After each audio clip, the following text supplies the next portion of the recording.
আমরা ফুলতলি সাববারে গেলে দেখা যায় আমাদের রাহবার আল্লামা ফুলতলি সাহেব কিবলা রহমাতুল্লাহ ঈদের রমজান মাস আসতেছে।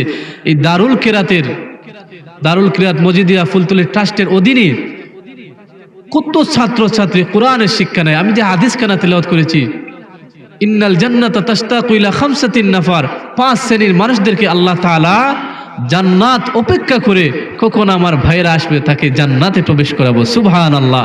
আপনাকে অপেক্ষা করতে হবে না, জান্নাত আপনার জন্য অপেক্ষা করবে। 5 শ্রেণীর মানুষদের। কয় শ্রেণীর কথা বলেন না কেন? কয় শ্রেণীর? 5 শ্রেণীর। প্রথম নম্বর হচ্ছে ইন্নাল জান্নাতু তাশতাকু ইলা খামসাতিন নাফার তা'লিল কুরআন। সুবহানাল্লাহ বলেন। তা'লিল কুরআন, যারা কুরআন তেলাওয়াত করে। এই কুরআন তেলাওয়াত খায়রুকুম মান তাআল্লামাল কুরআনা ওয়া আল্লামা। কুরআন তেলাওয়াত যে ব্যক্তি করে সেই হচ্ছে সর্বোত্তম ব্যক্তি। আল্লাহ রাসূল সাল্লাল্লাহু আলাইহি ওয়াসাল্লাম হাদিস শরীফের মধ্যে বলছেন।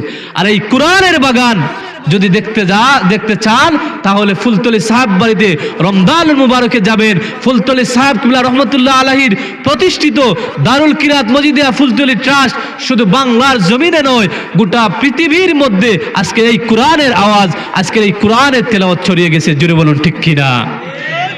আমাদের সমাজে গত বছর এই দারুল কিরাত মজিদিয়া ফুলতলি ট্রাস্ট সেন্টার চালিত ছিল। কোরআনের কথা চলছিল, কোরআন তেলাওয়াত করা চলছিল। আমাদের কিছু ভাইরা আমার এই কোরআনের বাগানটা বন্ধ করে দিতে চাইছিল। আজকে এই সমাজে, আজকে সেই জায়গার মধ্যে কোরআনের একটি মাদ্রাসা প্রতিষ্ঠিত হয়ে গেছে। জোরে বলুন ঠিক কিনা? সুবহানাল্লাহ। দেখেন, আপনি কোরআনের আওয়াজ বন্ধ করতে পারবেন না। যেই আল্লাহ তাআলা কোরআনের আওয়াজকে বুলন্দ করে দিয়েছেন, সেই আওয়াজ আপনি বন্ধ করতে পারবেন না। আমার ভাইরা, গতকালকে মাহফিল, আমাদের জাতীয় নির্বাচন গেল। এই নির্বাচনে বিষয়ে আমরা কথা বলতে চাই না, কিন্তু দুই একটি কথা বলা লাগে। এই নির্বাচনে যারা বিজয়ী হয়েছে প্রত্যেকটা মানুষ যেন এই সিলেটের পণ্যভূমির অলি আউলিয়ার পক্ষে কথা বলে। জুড়ে বলুন ঠিক কিনা? এই দাবি আপনাদের আছে কি নাই? সবার আছে তো ইনশাআল্লাহ? আমরা বলতে চাই, বিশেষ করে এই সিলেটের জমিনে যারা সংসদ সদস্য হয়েছেন, প্রত্যেক সংসদ সদস্যকে আমরা মাথার তাজ মনে করব। যদি তাদের মধ্যে অলি আউলিয়াদের প্রেম থাকে, যদি তাদের মধ্যে আল্লাহ রসুল সাল্লাল্লাহু আলাইহি সাল্লামের মহব্বত থাকে, যদি তাদের মধ্যে আল্লাহ রসুল সাল্লাল্লাহু আলাইহি সাল্লামের আদর্শ থাকে, তাদেরকে আমরা তাদের মাথার মুকুট করে রাখবো। আর যদি তারা আমার রসুলের বিরুদ্ধে কথা বলে, অলি আউলিয়ার বিরুদ্ধে কথা বলে, তাদেরকে আমরা চিনি না। জয় বলুন ঠিক কিনা? তারার জমিনে, তাদের স্থান আমাদের বাংলার জমিনে হবে না। কিন্তু আমরা এটা বিশ্বাস রাখি, এই যে বাংলাদেশের যেই সিলেটের যে আসনগুলির মধ্যে আমার ভাইয়েরা সংসদ সদস্য প্রার্থী, সংসদ সদস্য হয়েছেন, আমি মনে প্রাণে বিশ্বাস করি তাদের মাধ্যমে এই কোরআনের আওয়াজ সংসদ পর্যন্ত পৌঁছাবে ইনশাআল্লাহ। আল্লাহ তাআলার নাম নেই, তাহলে সেটা দুনিয়া আখিরাত আল্লাহ তাআলা আমাদের উজালা করে দিবেন। সুবহানাল্লাহ। সেজন্য আবার সালাম দিচ্ছি। আসসালামু আলাইকুম ওয়া রাহমাতুল্লাহি ওয়া বারাকাতুহু। ইন্নাল হামদালিল্লাহ নাহমাদুহু ওয়া নাস্তাঈনুহু ওয়া নাস্তাগফিরুহু ওয়া নু'মিনু বিহি ওয়া নাতাওয়াক্কালু আলাইহি ওয়া নাউযু বিল্লাহি মিন শুরুরি আনফুসিনা ومن سيئات أعمالنا من يهده الله فلا مضل له ومن يضلله فلا هادي له ونشهد أن لا إله إلا الله وحده لا شريك له ونشهد أن سيدنا وسندنا وحبيبنا ومولانا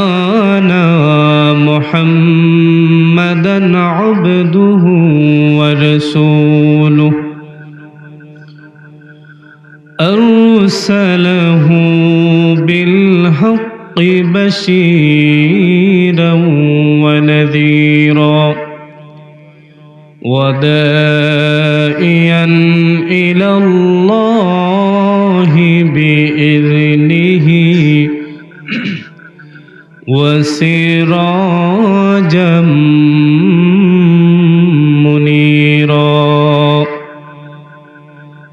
আমার সাথে পড়েন আউযু বিল্লাহি মিনাশ শাইতানির রাজীম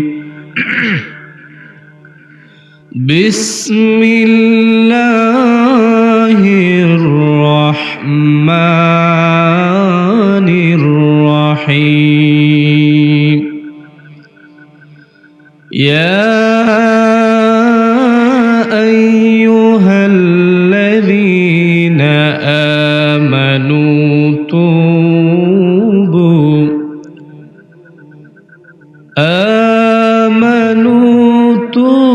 توبوا إلى الله توبة نصوحا صدق الله العظيم وصدق رسوله النبي الكريم ونحن على ذلك من الشاهدين والحمد لله رب العالمين قال النبي عليه الصلاة والسلام إن الجنة تشتاق إلى 5 نفر تعالي القرآن وحافظ اللسان ومطعيم الجيعان ومكس العريان ومن صلى على حبيب الرحمن أو كما قال النبي عليه الصلاة والسلام إن الله وملائكته يصلون على النبي يا أيها الذين آمنوا صلوا عليه وسلموا تسليما محبت پڑھی اللهم سيدنا مولانا محمد وعلى آل سيدنا مولانا محمد চিন্তা করে দেখো মন রে রাত্রি নিশি গভীরে মরণ খালে কে যাবে তোর সঙ্গী হয়ে কবরে আল্লাহুম্মা মোহাব্বতে সাল্লি মাওলানা মুহাম্মদ ওয়া আলা আলি সাইয়্যিদিনা মাওলা কাপনের কাপড় পরতে হবে রঙের কাপড় থাকবে না জোরে বলুন ঠিক কিনা এই দুনিয়ার জমিনে কত রং বেরঙের কাপড় আমরা পরিধান করি যেদিন আমাদের মালাকুল মউত আজরাইল আমাদের চোখের সামনে চলে আসবে এই দেহে থেকে যখন আমাদের রূহটা চলে যাবে, সেই দিন এই রং বেরঙের কাপড় আমাদের শরীরে পরিধান করা থাকবে না। সাদা কাপড় পরাইয়া আমাদের কবরে যেতে হবে। জুড়ে বলুন ঠিক কিনা? এই দুনিয়া মিছে মায়া, আমি তো একদিন থাকব না। সবাই আমাকে ভুলে যাবে, নবী গো আপনি ভুলবেন না। আল্লাহুম্মা মহব্বতে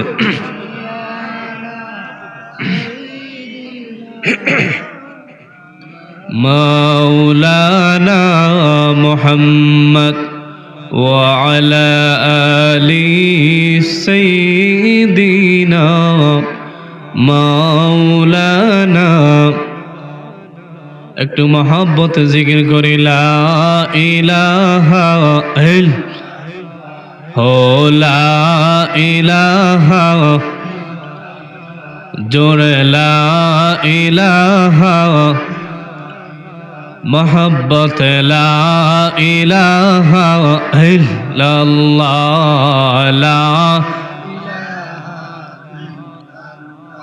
আমার আল্লাহ চারা মাবুদ নাই, আমার নবী বিনে ও পায় নাই। জুড়ে বলুন ঠিক কিনা? এই দুনিয়ার জমিনে আল্লাহ ছাড়া আমাদের আর কেহ আপন নাই রে।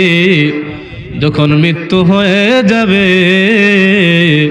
মৃত্যুর পর ময়দানে মহাশরে যখন আমরা উঠব, তখন আমার মা আমাকে চিনবে না, বাবা আমাকে চিনবে না, স্ত্রী আমাকে চিনবে না, আদরের কলিজার টুকরা সন্তান আমাকে চিনবে না। সেদিন যেদিন আমাকে যিনি চিনবেন তিনি হচ্ছেন আমার রাসূল। জোরে বলুন ঠিক কিনা?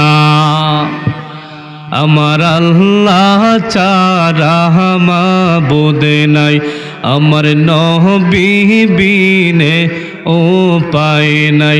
আল্লাহ ওই নবীজির চরণ তলে, ওই নবীজির চরণ তলে ও গো আল্লাহ তাই চাই লা ইলাহা মোহব্বত লা ইলাহা হো লা ইলাহা হো লা ইলাহা হো লা ইলাহা। আমি যখন শুইতে যাই, আমার চোখের জলে বুক বাসাই। আল্লাহ কোন দিল যাব ওই মদিনায়, কোন দিল যাব ওই মদিনায়, কান্দি পাগল নিরালায় লা ইলাহা মোহব্বত লা ইলাহা লা হো লা ইলাহা লা হো লা ইলাহা লা ইলাহা ইল্লাল্লাহু মুহাম্মাদুর রাসূলুল্লাহ সাল্লাল্লাহু আলাইহি ওয়াসাল্লাম। সিলসিলা ইসলামী যুব সংঘের উদ্যোগে ও এলাকার সকল মর্দেগানের ইসরায়েলের সোয়াব উপলক্ষে পঞ্চম বার্ষিক ওয়াজ ও দোয়ার মাহফিলের সম্মানিত সভাপতি হাফিজ কারি আব্দুল আলিম সাহেব কাটালথালী, জনাব মোহাম্মদ সিদ্দিক আলী সাহেব বিষ্ণুপুর, বারাকাল্লাহু ফি হায়াতিহি ওয়া ইলমিহি, সবাই বলুন আমিন। আজকের মাহফিলের সম্মানিত প্রধান অতিথি প্রবীণ আলেমে দ্বীন, বিশিষ্ট ইসলামী চিন্তাবিদ, আমাদের মাতার মুকুট, যার আলোচনায় আমাদের সিলেটের ঐতিহ্য ফুটে ফুটে যার আলোচনার মাধ্যমে প্রত্যেকটি মানুষ মনোমুগ্ধকর হয়, আলহাজ হজরত মাওলানা নুরুল আমিন আনোয়ারি সাহেব রবির বাজার, বারাকাল্লাহু ফি হায়াতিহি ওয়া ইলমিহি, সবাই বলুন আমিন। আজকের মাহফিলের সম্মানিত প্রধান বক্তা হজরত মাওলানা হাফিজ তারেক আহমদ সাহেব সুনামগঞ্জ, যিনি আমার অত্যন্ত মহব্বতের মানুষ, বারাকাল্লাহু ফি হায়াতিহি ওয়া ইলমিহি, সবাই বলুন আমিন। আজকের মাহফিলের কিছুক্ষণ আগে বিশেষ অতিথি হিসাবে বয়ান করেছেন হযরত মাওলানা আব্দুল মুহিত হাসানী সাহেব। আল্লাহ তাআলা যারা এই মাহফিলে এসে কথাবার্তা বলেছেন এবং আল্লাহ তাআলা আমাদেরকে যারা এই মাহফিলে এসে উপস্থিত হতে পেরেছি, প্রত্যেকেই মন প্রাণ উজাড় করে অন্তরের অন্তঃস্থল থেকে একবার কালিমাতুশ শুকর আদায় করে নেই। প্রত্যেকেই জবান খুলে পড়ি আলহামদুলিল্লাহ। আলহামদুলিল্লাহর আওয়াজ হবে উচ্চ আওয়াজে। আল্লাহ রাসূল সাল্লাল্লাহু আলাইহি সাল্লাম বলেন, যখন মানুষ আলহামদুলিল্লাহ, আল্লাহু আকবার, সুবহানাল্লাহ বলে, আসমান এবং জমিনের মধ্যে যতটুকুন ফাঁকা জায়গা আছে, একবার আলহামদুলিল্লাহ, একবার সুবহানাল্লাহ, আল্লাহু আকবার বললে ততটুকুন ফাঁকা জায়গা বান্দার আমলনামার মধ্যে ততটুকুন সওয়াব তার আমলনামার মধ্যে দেওয়া হয়। সুবহানাল্লাহ। সেজন্য আল্লাহ সুবহানাহু ওয়া তাআলার দরবারে আরো শুকরিয়া আদায় করি যে মহান আল্লাহ তাআলা কুল কায়নাতের নবী সাইয়্যিদুল মুরসালিন খাতামুন নবীন রাহমাতুল লিল আলামিন জনাবে মুহাম্মদুর রাসূলুল্লাহ সাল্লাল্লাহু আলাইহি সাল্লামের শ্রেষ্ঠ নবীর শ্রেষ্ঠ উম্মত হিসেবে আমাদেরকে এই জমিনে প্রেরণ করেছেন। সেজন্য আবারও বলি আলহামদুলিল্লাহ। সেই নবীর উম্মত হতে পেরে আমরা খুশি না বেজার? যদি আমরা খুশি হই, সেই নবীর আশিক হতে হবে, সেই নবীর দেখানো পথে চলতে হবে, সেই নবীর অনুকরণ করতে হবে। দুনিয়ার জমিনে কত আশিক দেখা যায়, নবীর আশিক, কিন্তু তার মধ্যে নামাজ নাই, তার মধ্যে রোজা নাই, তার মধ্যে দাড়ি নাই, তার মধ্যে টুপি নাই, তার মধ্যে রাসূলের আদর্শের কোনো গুণাগুণ নাই। এরকম পাবলিক আমাদের সমাজে আছে না নাই? শুধু মুখে বলে, অন্তরের মধ্যে নাই। আমার ভাইয়েরা, আমি কুরআনুল কারীম থেকে ছোট্ট একখানা আয়াতে কারিমা তিলাওয়াত করেছি। আল্লাহ তাআলা যেন আমাকে এই আয়াতের অনুসারে কোরআন এবং হাদিস থেকে আপনাদের সম্মুখে দু চারটি কথা বলার এবং আপনাদেরকেও যেন আমলের নিয়তে শোনার তৌফিক দান করেন। ওয়ামা তৌফিকি ইল্লা বিল্লাহ, সবাই বলুন আমিন। আল্লাহ রাব্বুল আলামিন ঘোষণা দেন,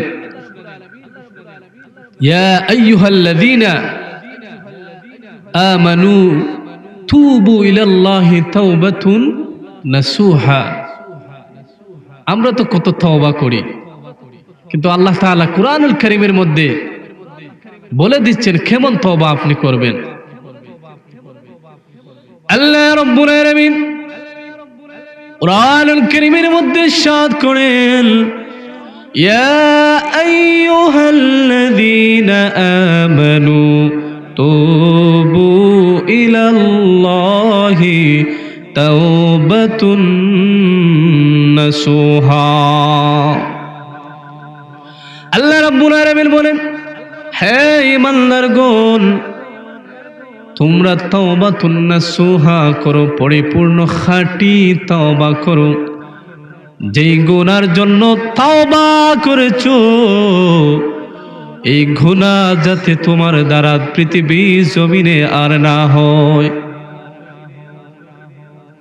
বান্দারে, আল্লাহ তাআলা মুমিন বান্দাদেরকে এই কথা বলেন, কোন বেঈমানকে আল্লাহ তাআলা তওবার কথা বলেন না। আমার ভাইরা, আল্লাহ তাআলা ইসলামের স্তম্ভ দিয়েছেন কয়টি? 5টি। ইসলামের স্তম্ভ আমরা জানি 5টি। 1 নম্বর হচ্ছে ঈমান, অর্থাৎ কালেমা।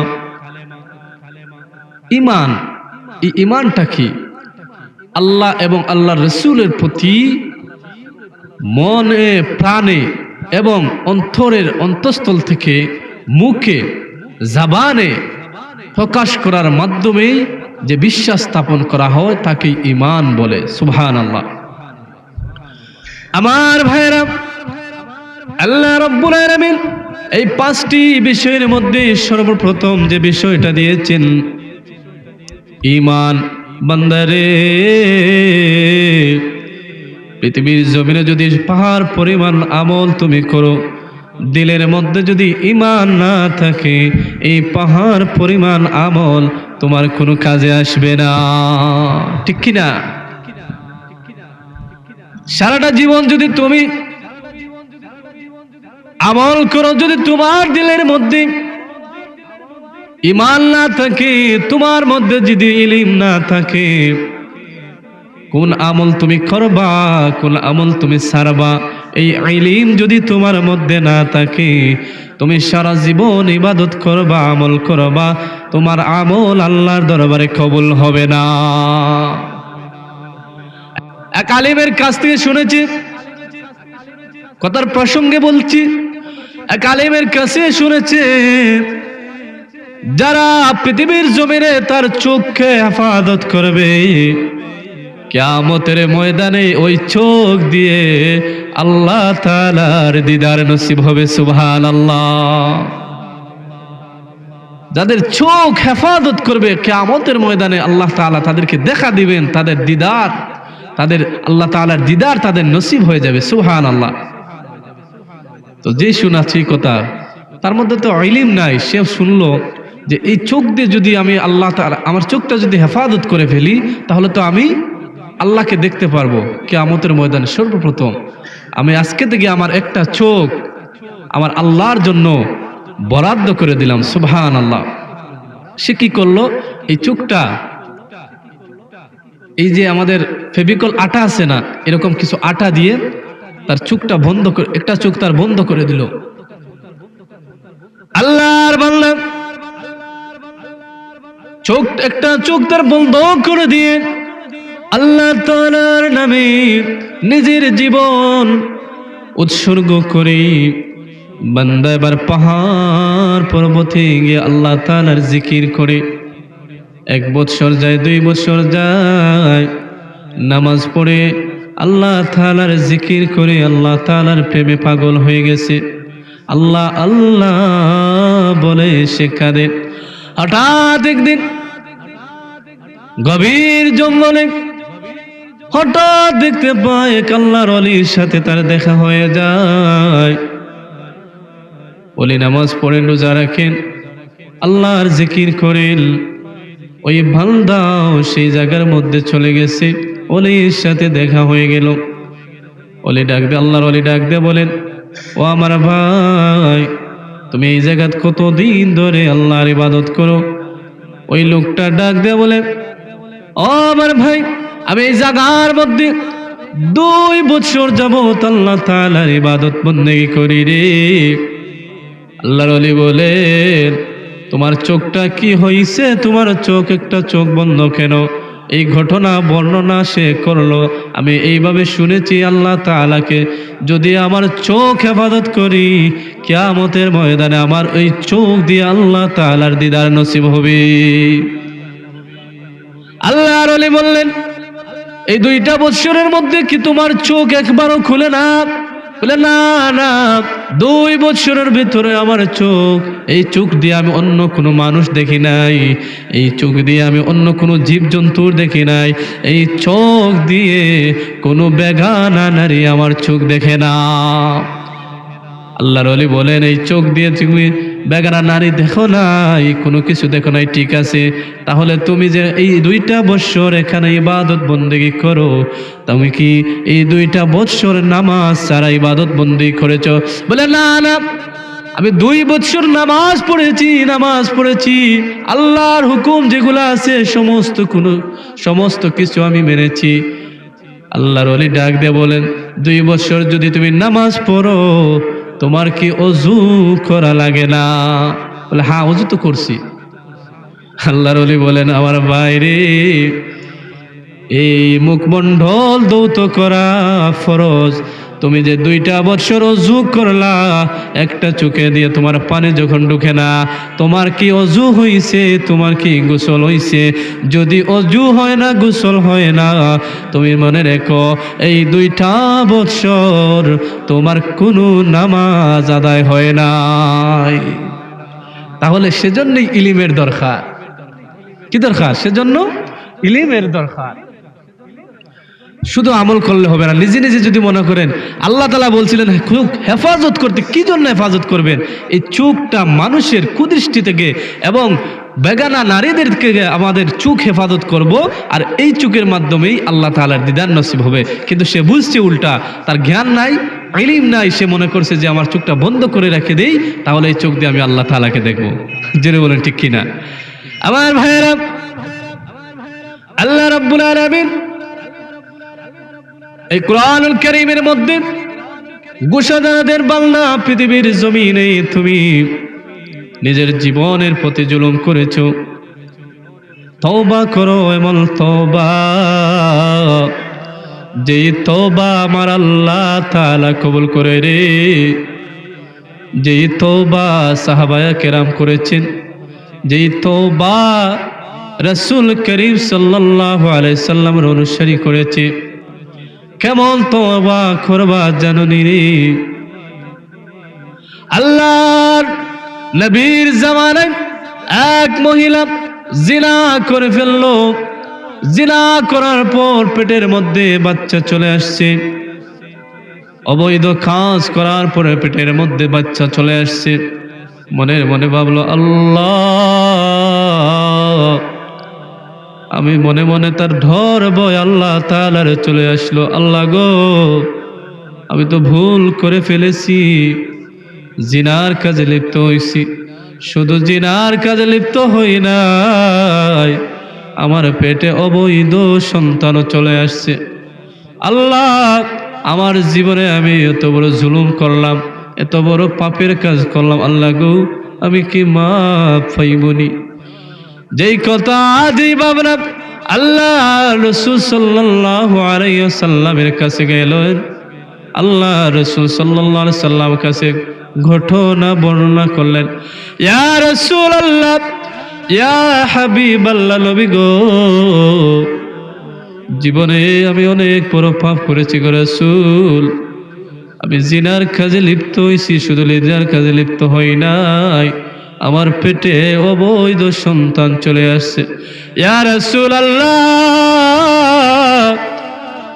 ইয়া হাবিবাল্লাহ, নবী গো, আল্লাহ কি আমাকে মাফ করে দিবেন?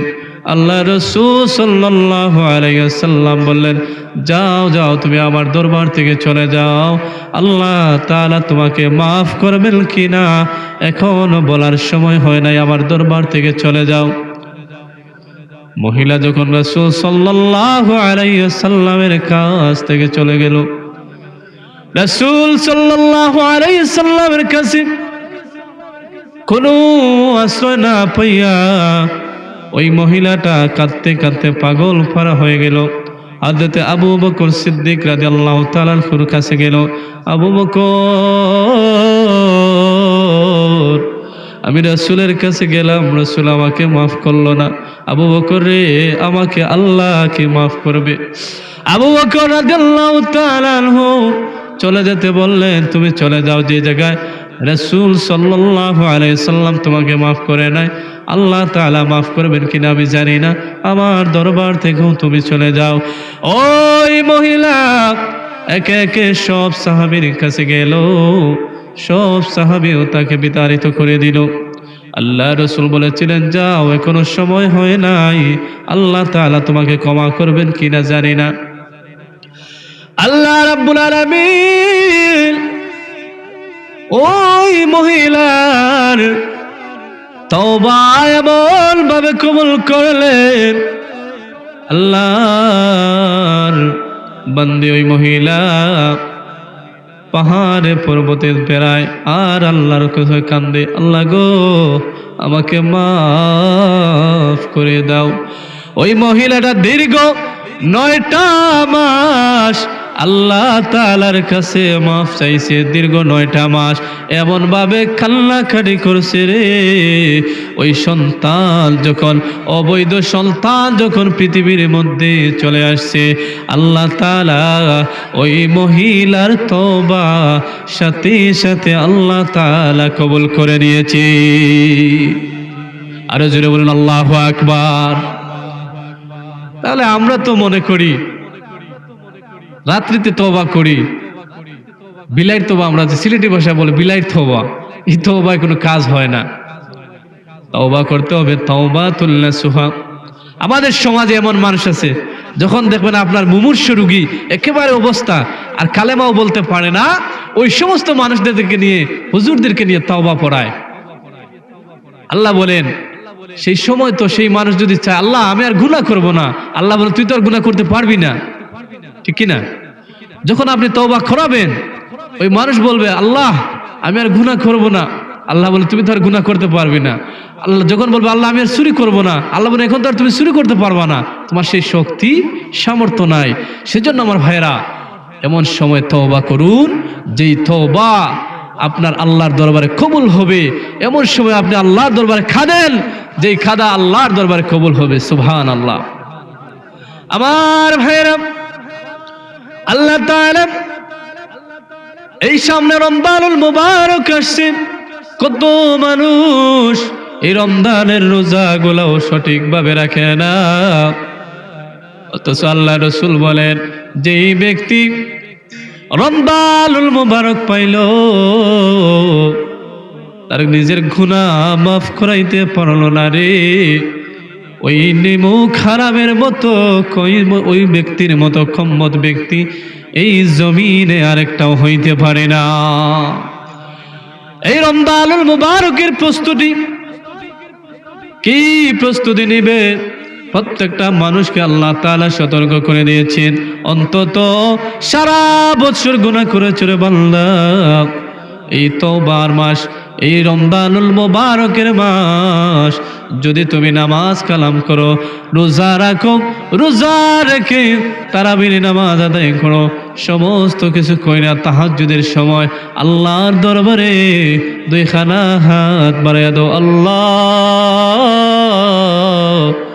কত না দেখাইয়া দুনিয়ার কত মানুষকে না দেখাইয়া গুনাহ করেছি গো মাবুদ, রাত্রিবেলা কত গুনাহ করেছি তুমি তো দেখছো। আল্লাহ গো আমার গুনাহ তুমি মাফ করবানি। আল্লাহ বলেন আমার যে বান্দা নিজের জীবনের গুনার কথা স্মরণ করে চুকুর পানি ফেলে ফেলে কান্দে রে, যে যুবকটা রাত্রিতে উঠে তাহাজ্জুদের নামাজ পড়ে কান্দে, আমি আল্লাহ তাআলার আরশে আজিম রহমতের, আল্লাহ তাআলার রহমতের ভান্ডারে ঝুঁস উঠে যায়। ওই বান্দার জীবনের গুনাহ আল্লাহ তাআলা শুধু মাফ করেন না, সাথে সাথে জীবনের গুনাহগুলিকে মাফ করে ওই গুনাহকে নেকি দিয়ে পরিবর্তন করে দেন। জোরে বলুন সুবহানাল্লাহ। আমার ভাইরা, সেজন্য এই গুনার কাজ করা যাবে না। আল্লাহ তাআলা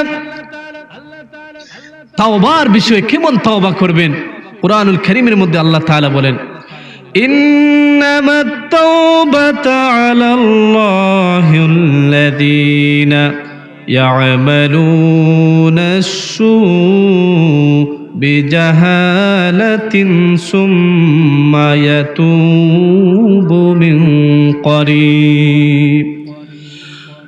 অনেক মানুষ মনে করবে আল্লাহ আমার তওবা কবুল হবে কিনা জানি না। আল্লাহ তাআলা কুরআনুল কারীমের মধ্যে বলেন আল্লাহ তাআলা তওবা কবুল করেন না। তোমাকে কে বলল?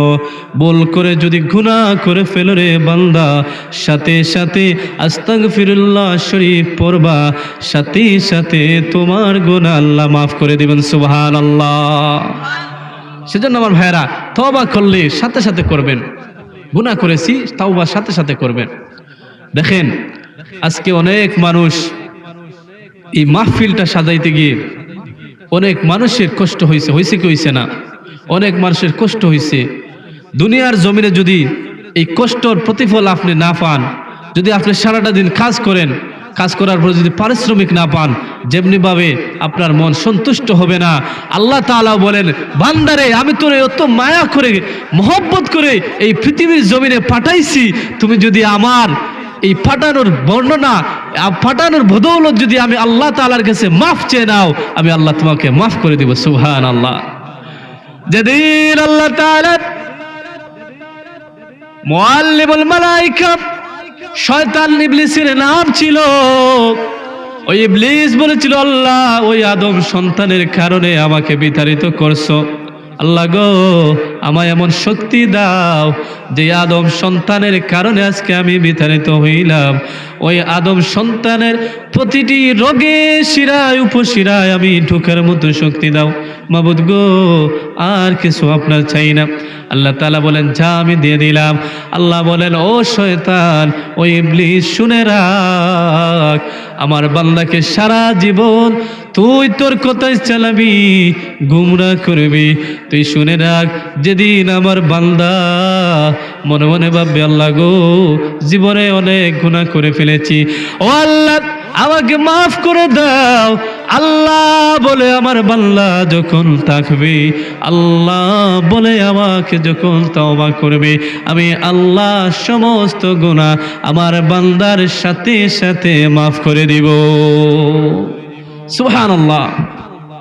আমার ভাইরা, সেজন্য তওবা করবেন, বেশি বেশি তওবা করবেন। আজকে আল্লাহ তাআলা এই কলিমা, প্রথমে যে আমাদের ঈমান আনার পরে যে বিষয়টা হচ্ছে, সেটা হচ্ছে নামাজ। এই নামাজটা আমরা পড়তে অনেক দ্বিধাবোধ করি।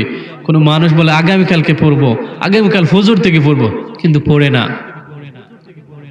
দেখেন, আমরা ফুলতলি সাববারে গেলে দেখা যায় আমাদের রাহবার আল্লামা ফুলতলি সাহেব কিবলা রহমাতুল্লাহ, ঈদের রমজান মাস আসতেছে, এই দারুল কিরাত মজিদিয়া ফুলতলি ট্রাস্টের অধীনে কত ছাত্র ছাত্রী কোরআনের শিক্ষা নেয়। আমি যে হাদিস খানা তেলাওয়াত করেছি, ইন্নাল জান্নাতা তাশতাকু ইলা খামসাতিন নাফার, 5 শ্রেণীর মানুষদেরকে আল্লাহ তাআলা জান্নাত অপেক্ষা করে, কখন আমার ভাইরা আসবে তাকে জান্নাতে প্রবেশ করাবো। সুবহানাল্লাহ। আপনাকে অপেক্ষা করতে হবে না, জান্নাত আপনার জন্য অপেক্ষা করবে। 5 শ্রেণীর মানুষদের, কয় শ্রেণীর কথা বলেন না কেন, কয় শ্রেণীর? 5 শ্রেণীর। প্রথম নম্বর হচ্ছে ইন্নাল জান্নাতু তাশতাকু ইলা খামসাতিন নাফার তা'লিল কুরআন। সুবহানাল্লাহ বলেন। তা'লিল কুরআন, যারা কুরআন তেলাওয়াত করে, এই কুরআন তেলাওয়াত, খায়রুকুম মান তাআল্লামাল কুরআনা ওয়া আল্লামা, কুরআন তেলাওয়াত যে ব্যক্তি করে সেই হচ্ছে সর্বোত্তম ব্যক্তি। আল্লাহ রাসূল সাল্লাল্লাহু আলাইহি ওয়াসাল্লাম হাদিস শরীফের মধ্যে বলছেন। আর এই কুরআনের বাগান যদি দেখতে চান, তাহলে ফুলতলি সাহেব বাড়িতে রমজানুল মুবারকে যাবেন। ফুলতলি সাহেব কিবলা রহমাতুল্লাহ আলাইহির প্রতিষ্ঠিত দারুল কিরাত মজিদিয়া ফুলতলি ট্রাস্ট শুধু বাংলার জমিনে নয়, গোটা পৃথিবীর মধ্যে আজকে এই কোরআনের আওয়াজ, আজকে এই কোরআনের তেলাওয়াত ছড়িয়ে গেছে। জোরে বলুন ঠিক কিনা? আমাদের সমাজে গত বছর এই দারুল কিরাত মজিদিয়া ফুলতলি ট্রাস্ট সেন্টার চালিত ছিল, কোরআনের কথা চলছিল, কোরআন তেলাওয়াত করা চলছিল। আমাদের কিছু ভাইরা আমার এই কোরআনের বাগানটা বন্ধ করে দিতে চাইছিল। আজকে এই সমাজে, আজকে সেই জায়গার মধ্যে কোরআনের একটি মাদ্রাসা প্রতিষ্ঠিত হয়ে গেছে। জোরে বলুন ঠিক কিনা? সুবহানাল্লাহ। দেখেন, আপনি কোরআনের আওয়াজ বন্ধ করতে পারবেন না। যেই আল্লাহ তাআলা কোরআনের আওয়াজকে বুলন্দ করে দিয়েছেন, সেই আওয়াজ আপনি বন্ধ করতে পারবেন না। আমার ভাইরা, গতকালকে মাহফিল, আমাদের জাতীয় নির্বাচন গেল। এই নির্বাচনে বিষয়ে আমরা কথা বলতে চাই না, কিন্তু দু একটি কথা বলা লাগে। এই নির্বাচনে যারা বিজয়ী হয়েছে, প্রত্যেকটা মানুষ যেন এই সিলেটের পণ্যভূমির অলি আউলিয়ার পক্ষে কথা বলে। জুড়ে বলুন ঠিক কিনা? এই দাবি আপনাদের আছে কি নাই? সবার আছে তো ইনশাআল্লাহ? আমরা বলতে চাই, বিশেষ করে এই সিলেটের জমিনে যারা সংসদ সদস্য হয়েছেন, প্রত্যেক সংসদ সদস্যকে আমরা মাথার তাজ মনে করব যদি তাদের মধ্যে অলি আউলিয়াদের প্রেম থাকে, যদি তাদের মধ্যে আল্লাহ রসুল সাল্লাল্লাহু আলাইহি সাল্লামের মহব্বত থাকে, যদি তাদের মধ্যে আল্লাহ রসুল সাল্লাল্লাহু আলাইহি সাল্লামের আদর্শ থাকে, তাদেরকে আমরা তাদের মাথার মুকুট করে রাখবো। আর যদি তারা আমার রসুলের বিরুদ্ধে কথা বলে, অলি আউলিয়ার বিরুদ্ধে কথা বলে, তাদেরকে আমরা চিনি না। জয় বলুন ঠিক কিনা? তারা জমিনে, তাদেরও স্থান আমাদের বাংলার জমিনে হবে না। কিন্তু আমরা এটা বিশ্বাস রাখি, এই যে বাংলাদেশের যেই সিলেটের যে আসনগুলির মধ্যে আমার ভাইয়েরা সংসদ সদস্য প্রার্থী, সংসদ সদস্য হয়েছেন, আমি মনে প্রাণে বিশ্বাস করি তাদের মাধ্যমে এই কোরআনের আওয়াজ সংসদ পর্যন্ত পৌঁছাবে ইনশাআল্লাহ। জোরে বলেন ঠিক কিনা? আপনাদের সেই দাবি আছে তো ইনশাআল্লাহ? আমরা সেই দাবি করতে পারি ইনশাআল্লাহ যে তাদের মাধ্যমে আল্লাহ তাআলা সংসদ পর্যন্ত এই কোরআনের আহ্বান, অলি আউলিয়াদের এই পণ্যভূমি সিলেটে যেন কোরআন শরীফের আবাদে যেভাবে ছিল, সেই আবাদ ভূমি যেন আরো কোরআনের আওয়াজে বিস্তারিত হয়। জোরে বলুন আল্লাহুম্মা আমিন। আমার ভাইয়েরা, যে কথাটি বলতেছিলাম, তালিল কোরআন, কোরআন তেলাওয়াত সর্বোত্তম ইবাদত। কিন্তু দেখা যায় আজকে আমাদের মা বোনেরা ফজরের নামাজ পড়ে, আগে আমরা শুনতাম যখন ফজরের নামাজ পড়ে মসজিদ থেকে বাহির হইতাম, গুনগুন করে মহিলারা কোরআনের তেলাওয়াত করতেছে। আজকে যদি আপনি ফজরের নামাজ পড়ে না, মক্তব ছুটি দিয়েও 8টা 9টার দিকে যদি কোনো বাসার সামনে দিয়ে যান, কোনো বাড়ির দিকে যান, দেখবেন বাতি এখনো জ্বালানো, ঠিক কিনা? আপনাদের এখানে মনে নাই? আমরা অনেক জায়গায় দেখি ফজরের নামাজ পড়ে বাইরে হয়েছি, কিন্তু মক্তব পড়ে বার হওয়ার পরও দেখা যায় অনেকের লাইট এখনো জ্বলতেছে। তার মানে কি? ঘরেও জ্বলতেছে, বাইরেও জ্বলতেছে। তার মানে এখনো উনি উঠে নাই। নামাজ তো দূরের কথা, কোরআন শরীফ পড়ার তো দূরের কথা, নামাজটাও পর্যন্ত পড়ে নাই। এরকম সমাজে মহিলা, আমাদের এরকম মানুষ আমাদের সমাজে আছে না নাই?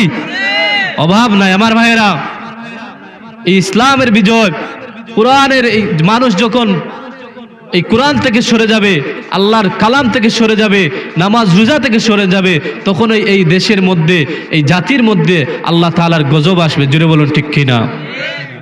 আমরা রোজা মাসে রমজানুল মুবারকে 5টি বিষয় আমরা কখনো যেন ছেড়ি না। 1 নম্বরে রমজানে যে 5টি বিষয় ছাড়া যাবে না, 1 নম্বরে হচ্ছে আপনি রমজানের রোজা রাখবেন কিন্তু নামাজ পড়বেন না, এটা হতে পারে না। আপনি নামাজ পড়বেন এবং রোজা রাখবেন, সমষ্টিগতভাবে তারাবির নামাজও পড়বেন। 2 নম্বরে আপনি মিথ্যা কথা বলতে পারবেন না, মিথ্যা যেন বলেন না, মিথ্যা বলা যাবে না। 3 নম্বরে হচ্ছে আপনি মানুষের গীবত করবেন না। যদি কোনো মানুষের গীবত করেন তা আপনার রোজা ভঙ্গ হয়ে যাবে। অর্থাৎ আপনার রোজা এমনিতে আপনি দেখবেন আপনার আছে, কিন্তু শরীয়তের দৃষ্টিতে এই রোজা থাকে না। আল্লাহ রসুল বলে, যদি কোনো ব্যক্তি তার অপর ভাইয়ের, এক মুসলমান আরেক মুসলমানের গীবত করে, তখন তার আর এই রোজা থাকে না।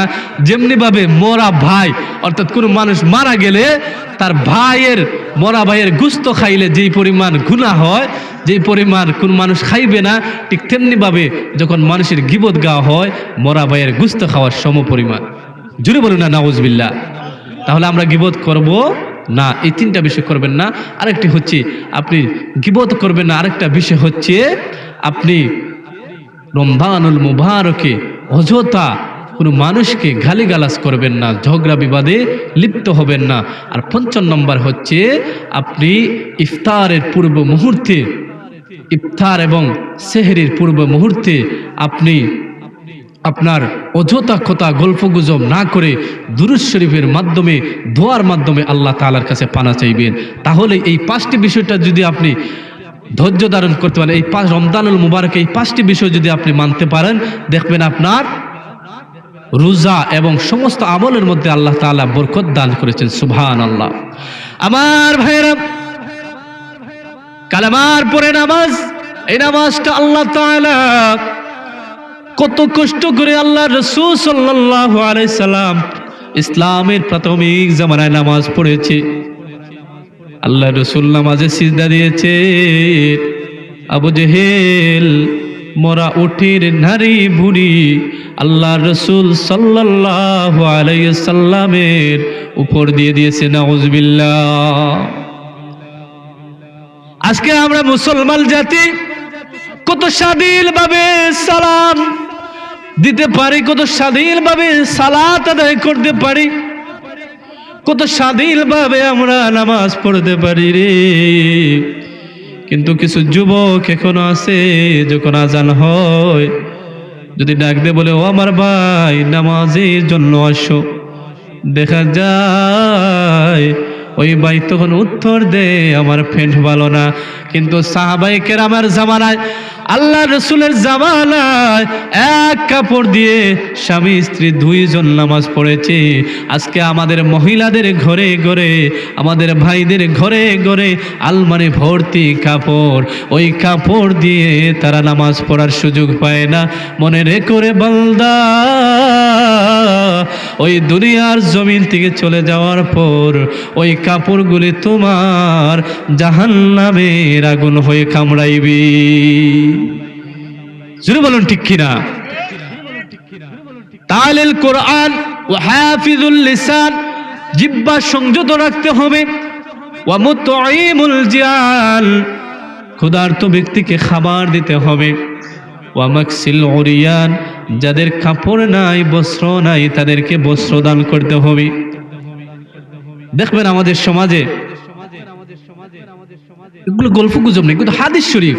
ওয়া মুতঈমুল জিয়ান, আপনার বস্ত্রহীনকে বস্ত্র দান করতে হবে।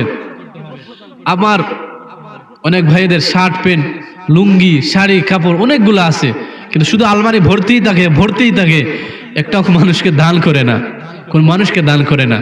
আরে ভাই, যদি আপনি দান করেন, এই দানের মাধ্যমে যেমনি ভাবে আপনার কাপড়ের কাফফারা হবে, ঠিক তেমনি ভাবে এই দানের বিনিময়ে আল্লাহ তাআলা চাহে তো কিয়ামতের ময়দানে এই দানের বিনিময়ে আপনাকে জান্নাতে দিয়ে দিবে। সুবহানাল্লাহ। এই দানের বিনিময়ে আপনার হায়াত বাড়বে, এই দানের বিনিময়ে আপনার রিজিক বাড়বে। বিশ্বাস হয় আপনাদের? বিশ্বাস করেন। আল্লাহর নবী মুসা নবীর নাম শুনছেন? মুসা নবীর নাম শুনছেন? মুসা আলাইহিস সালাতু ওয়াস সালাম, যিনি আল্লাহর সাথে সরাসরি কথা বলতেন, ঠিক কিনা? যিনি আল্লাহর সাথে সরাসরি কথা বলতেন। মুসা আলাইহিস সালাম সেই নবী, যেই নবী শিশু বয়সে এই ফেরাউনের এই এক তাপ্পরে তার জিনি পোকা দেখছিল, কি তাপ্পরটা সেই শিশু বয়সেও দিয়েছিলেন। সুবহানাল্লাহ। এই ঘটনা জানা আছে? মুসা আলাইহিস সালাতু ওয়াস সালাম, আল্লাহর নবী মুসা নাকি অন্য কোনো মানুষ, ইনি কি মুসা, ইনি কি নবী হবেন পরীক্ষা করার জন্য ফেরাউন দুইটা পাত্রের মধ্যে, একটা পাত্রের মধ্যে স্বর্ণ আনছে, আরেকটা পাত্রের মধ্যে আগুন আনছে, আগুনের গোল্লা আনছে। মুসা আলাইহিস সালাতু ওয়াস সালাম শিশু মানুষ, যেই দিকের মধ্যে সুন্দর দেখা যায় স্বর্ণ চকচক করে, মুসা আলাইহিস সালাতু ওয়াস সালাম স্বর্ণের দিকে হাতটা বাড়াইতেন। আল্লাহ তাআলার হুকুমে ফেরেশতা তার হাতটা স্বর্ণের দিকে না দিয়ে আগুনের দিকে দিয়েছেন। আল্লাহর নবী মুসা আলাইহিস সালাতু ওয়াস সালাম যখন আগুনের দিকে হাতটা বাড়াইয়া দিয়েছেন, আগুনের হাতটা কিছুটা অংশ পড়ে গেল। এবার ফেরাউন টাল দিয়ে খুলে নিল। হায় রে, এটা মনে হয় মুসা না, এটা মনে হয় আল্লাহ তাআলার পক্ষ থেকে নবী না। তার যখন এই কথা বলছে, সাথে সাথে শিশু মুসা আলাইহিস সালাতু সালাম ফেরাউনের গালে একটা থাপ্পড় বসাইয়া দিয়েছেন। সুবহানাল্লাহ। এই সময় মুসা আলাইহিস সালাম ফেরাউনের গালে থাপ্পড় দিয়েছিলেন। আল্লাহর নবী মুসা আলাইহিস সালাতু সালাম একদিন রাস্তা দিয়ে যাচ্ছিলেন তুর পর্বতে, আল্লাহ তাআলার সাথে কথা বলার জন্য। প্রতিমধ্যে মুসা আলাইহিস সালাতু সালামের কওম উম্মতের সাথে দেখা হয়ে গেল। যেই কওম দিন আনতো দিন খাইতো, দিন আনতো দিন খাইতো, অর্থাৎ কোনো দিন পেট ভরে খাবার খাইতো না। কথাগুলো মনোযোগ দিয়ে শুনবেন। দিন আনতো দিন খাইতো, কোনোদিন পেট ভরে খাবার খাইতে পারতো না। ওই আল্লাহর বান্দা একদিন মুসা আলাইহিস সালাতু সালামের সাথে দেখা হইল। আল্লাহ নবী মুসা নবী গো, আপনি আল্লাহকে জানায়া আল্লাহর সাথে কথা বইলে যাই না নিয়েন। আল্লাহ তাআলা আমাকে কি জন্য সৃষ্টি করলো? আজ পর্যন্ত একদিনও আমার পেট ভরে আমি খাবার খাইতে পারলাম না। ও আল্লাহর নবী মুসা আল্লাহকে জিজ্ঞাসা করেন, কি জন্য আমি আজ পর্যন্ত একদিনও পেট ভরে খাবার খাইতে পারলাম না? আমার রিজেক আল্লাহ তাআলা কেন এত কম দিলেন? মুসা আলাইহিস সালাম বলেন, আচ্ছা ঠিক আছে, আমি আল্লাহকে জিজ্ঞেস করব। মুসা আলাইহিস সালাম আল্লাহকে তুর পর্বতে কথা বলে জিজ্ঞেস করে আবার যখন ফিরতি চক্করে আবার চলে আসছেন, ওই আল্লাহর বান্দা মুসা আলাইহিস সালামকে জিজ্ঞেস করে, আল্লাহর নবী মুসা গো, আল্লাহকে জিজ্ঞেস করেছিলেন কি জন্য আমাকে আল্লাহ তাআলা এত রিজিক কম দিলেন? আমি আজ পর্যন্ত একটা দিন পেট ভরে খাবার খাইতে পারি না। মুসা আলাইহিস সালামকে আল্লাহ তাআলা জ্বালায় দিয়েছিলেন। মুসা আলাইহিস সালাম বলে, ও আমার ভাই, আল্লাহর বান্দারে শুনো, আল্লাহ তাআলা তোমার পৃথিবীর জমিনে রিজিক কম দিয়েছেন। যদি তুমি পেট ভরে খাবার খাও তাহলে তোমার রিজিক কম হবে, তোমার হায়াত কমে যাবে। যেদিন তুমি পেট ভরে আহার করবে, যেদিন তুমি পেট ভরে খাবার খাবে, সেদিন তোমার হায়াত শেষ হয়ে যাবে, সেদিনই তুমি মারা যাবে। বুঝা গেছে? আল্লাহর নবী মুসা বললেন, তুমি যেদিন পেট ভরে খাবার খাবা সেদিন তুমি মারা যাবা। তোমার হায়াত আল্লাহ তাআলা কম দিয়েছেন, রিজিক কম দিয়েছেন, সেজন্য তুমি পেট ভরে খাইতে পারো না। যখন তুমি পেট ভরে খাবার খাবা সেদিন তুমি মারা যাবা। একটু জিকির করেন, আল্লাহ আল্লাহ আল্লাহ আল্লাহ আল্লাহ আল্লাহ আল্লাহ আল্লাহ আল্লাহ আল্লাহ আল্লাহ আল্লাহ আল্লাহ। জিকির করতে কষ্ট হয় নাকি আপনাদের? জিকির করলে তো সওয়াব হয়, জিকির করেন না কেন? আল্লাহ তাআলা জিকিরের মাধ্যমে মানুষের অন্ধকার কলবকে পরিষ্কার করেন, গুনাহ ধুয়ে মুছে পরিষ্কার হয়ে যায়। সুবহানাল্লাহ। সেজন্য মন খুলে করবেন, আল্লাহ আল্লাহ আল্লাহ আল্লাহ আল্লাহ আল্লাহ আল্লাহ আল্লাহ আল্লাহ আল্লাহ আল্লাহ আল্লাহ আল্লাহ। পাইলে নিরালায় গহনবী, পাইলে নিরালায় আল্লাহ আল্লাহ আল্লাহ আল্লাহ আল্লাহ।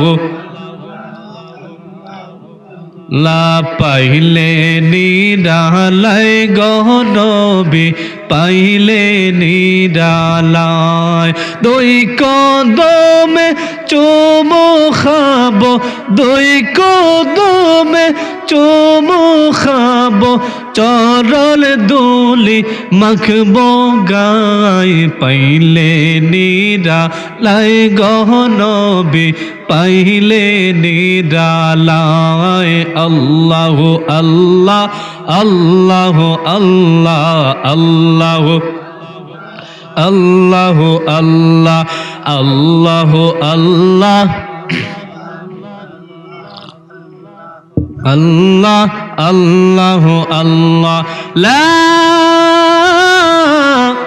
ইলাহা ইল্লাল্লাহু মুহাম্মাদুর রাসূলুল্লাহ সাল্লাল্লাহু আলাইহি ওয়াসাল্লাম।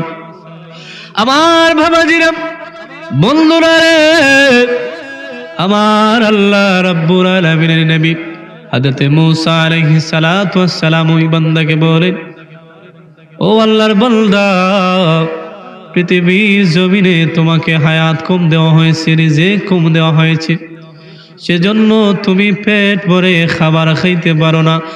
যেদিন তুমি পেট ভরে খাবার খাইবা সেদিন তোমার রিজিক শেষ হয়ে যাবে, সেদিন তুমি ইন্তেকাল করবে। বেচারা বলে মনে মনে কষ্ট পাইল, হায় রে, আমার রিজিক বুঝি এত কম, আমার হায়াত বুঝি এত কম। তো একদিন দুই দিন চলে গেছে, হঠাৎ মনের মধ্যে জিদ আসলো যে না, হয়তো আমি তো একদিন মরেই যাব, যদি মরেই যাই তাহলে আজকে সারা দিনের ইনকাম দিয়ে যা হবে, সারা দিনের ইনকাম দিয়ে মন যা চাইবে তা কিনবো এবং খাবো আর খেয়ে মরে যাব। এরকম মানুষ আছে না নাই? অনেক মানুষ আছে অসুস্থ হয়েছে, ডাক্তার বলবে এটা খাইবা না সেটা খাইবা না, কিন্তু বলবে ধর যদি খাইয়া মরে যেতে হয় খাইয়াই মরবো, কিন্তু খাবার ছাড়বো না। অনেক মানুষ আফসোস করে, আহারে আমার বাবাটা বোয়াল মাছ খাইতে চাইছিল কিন্তু খাওয়াইতে পারে নাই, তার আগেই মারা গেছে। আমার বাবা গরুর গোশত খাইতে চাইছিল কিন্তু খাইতে পারে নাই, মারা গেছে। আমার বাবা আপেল খাইতে চাইছিল কিন্তু মুখে দিছি কিন্তু ভিতরে যায় নাই, মারা গেছে। ও ভাই শুনে রাখো রে, এটা আল্লাহ তাআলার কল্যাণ।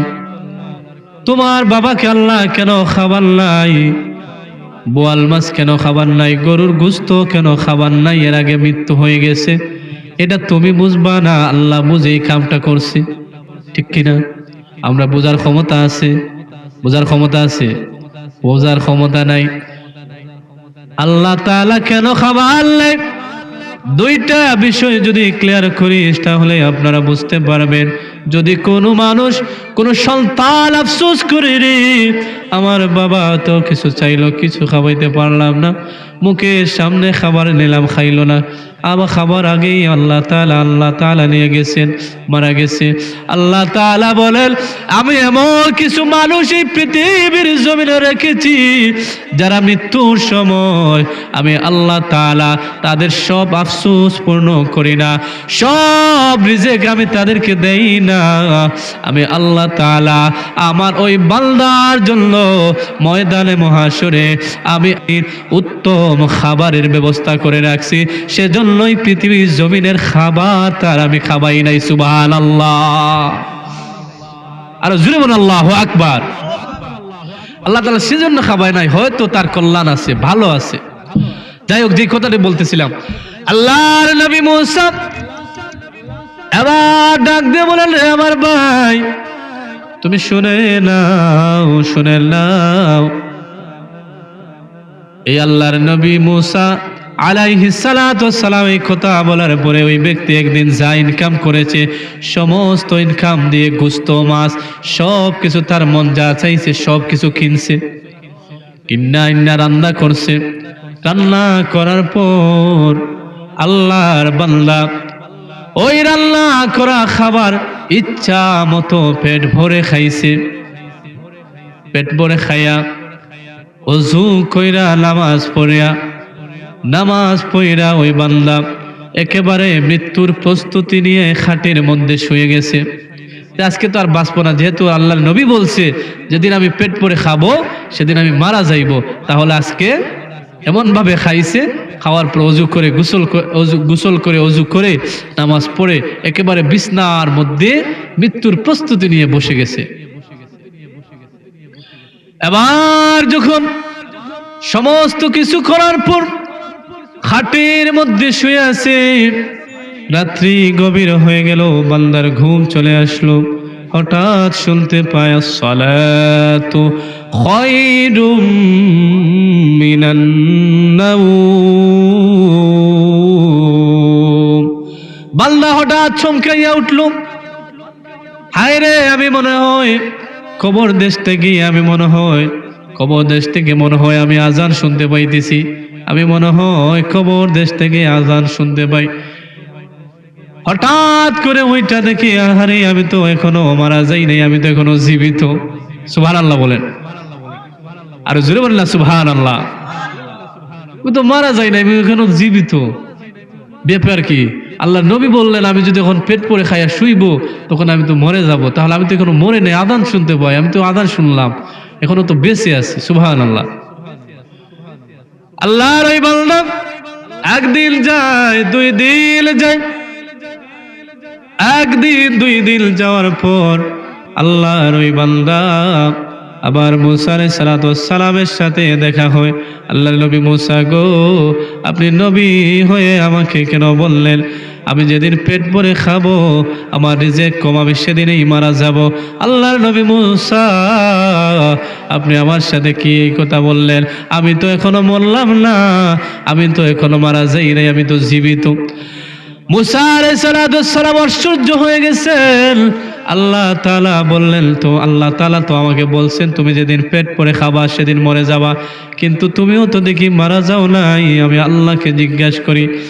তখনই আল্লাহ তাআলা মুসা আলাইহিস সালাতু ওয়াস সালামকে ডাক দেন, আল্লাহর নবী মুসা গো, আমি জানাইয়া দেই ওই বান্দা কেন মারা যায় নাই শুনো। ওই বান্দা তার সমস্ত বাজার করে খরচাপাতি করে অবশিষ্ট কিছু টাকা রয়ে গেছিল, ওই টাকাগুলি আল্লাহর ওয়াস্তে দান করে দিয়েছিল।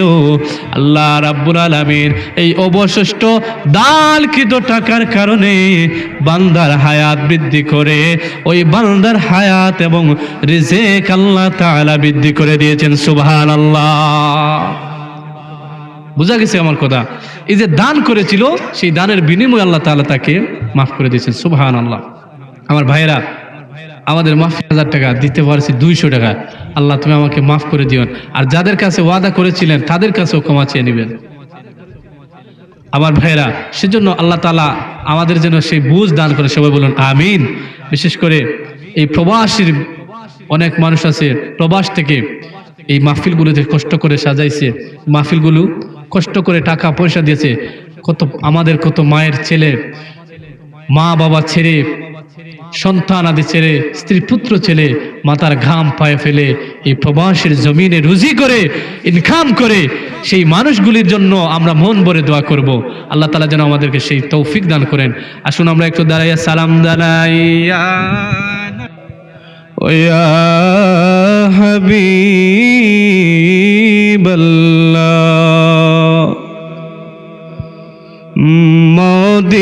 মদিনার সবুজ মিনারে নবী নাও ডেকে আপনার কিনারে চুমিব মুবারক কদম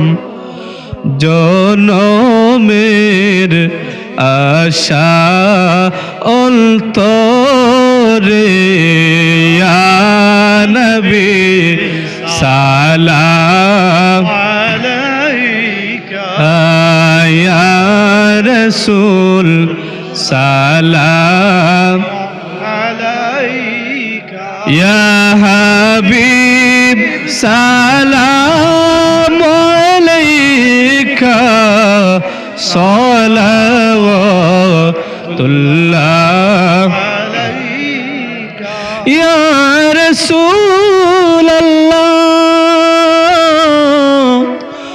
তাহা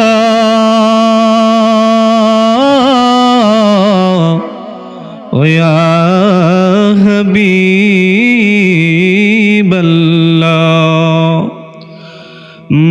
মদিনার প্রাণে চাহিয়া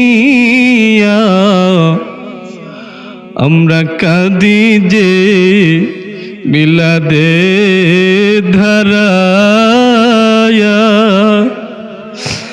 দেখা দাও পর্দা উঠায়া দেখিব নয়ন বরিয়া ইয়া নবী সালাম আলাইকা ইয়া রাসূল সালাম আলাইকা ইয়া হাবিব সালাম আলাইকা সালাওয়াতুল্লাহ আলাইকা মদিনা মনের বাসনা মদিনা প্রাণের যাচনা মদিনা দুঃখের সান্ত্বনা আশিকদের সুখের ঠিকানা ইয়া নবী সালামু আলাইকা ইয়া রাসূল সালামু আলাইকা ইয়া হাবিব সালামু আলাইকা সালাওয়াতুল্লাহ আলাইকা ইয়া রাব্বি সাল্লাম وإن لم تغفر لنا وترحمنا لنكونن من الخاسرين ربنا ولوالدينا رب ارحمهما كما ربياني صغيرا আল্লাহ তাআলা মাবুদ অনেকক্ষণ আল্লাহ কোরআন এবং হাদিস থেকে আলোচনা করেছি মাবুদ আয় আল্লাহ তাআলা রব্বুল আলামিন আল্লাহ আমার কোনো আমল নাই মাবুদ গো তোমার যে বান্দাগুলির হাত তোমার দরবারে কবুল হয় ওই হাতের দিকে তাকায়া আমাদের দোয়া কবুল আর মঞ্জুর করে নাও মাবুদ আল্লাহ আমাদের তওবা কবুল করে নাও এ আল্লাহ জীবনে কত গুনাহ করেছি কত পাপ করেছি গো মাবুদ সমস্ত গুনার প্রতি শর্মিন্দা তওবা করলাম আল্লাহ তওবা তোমার দরবারে কবুল করে নাও আদর করিয়া বান্দায় আল্লাহ বানায়া বলেন আদর করিয়া বান্দায় আল্লাহ বানায়া কেমনে দিবা জাহান্নামে ফেলিয়া কেমনে দিবা জাহান্নামে ফেলিয়া তুমি যদি মাফ না করো আল্লাহ বান্দারে বলো তোমার বান্দা যাবে কারদারে আয় আল্লাহ রাব্বুল আলামিন এই মাহফিলের মধ্যে কত মাহারা বাবারা সন্তানগুলো নিয়ে হাত বাড়াইলাম আল্লাহ যাদের দুনিয়ার জমিনে দুঃখী মা নাই যাদের দুনিয়ার জমিনে মাতার ছায়া বাবা দুনিয়ার জমিনে নাই এমন সন্তান আছে আল্লাহ মাও নাই বাবাও না মাহারা বাবারা এতিম সন্তান যাদেরকে নিয়ে হাত বাড়াইলাম মাবুদ ওই মা বাবার কবরকে জান্নাতের বাগান বানায়া দাও এ আল্লাহ তাআলা মাবুদ প্রবাসীর জমিন থেকে আল্লাহ আমার যত ভাই মাহফিলে সহযোগিতা করেছেন আল্লাহ আমার কাবির সহ আল্লাহ এলাকার যত প্রবাসী প্রত্যেককে তোমার দরবারে কবুল করে নাও যেদিন মালাকুল মউত আজরাইল আমাদের চোখের সামনে পাঠাইবা তোমার হাবিবের নুরানি চেহারা দেখায় দেখাইয়া জবান জারি করে দিও লা ইলাহা ইল্লাল্লাহু মুহাম্মাদুর রাসূলুল্লাহ সাল্লাল্লাহু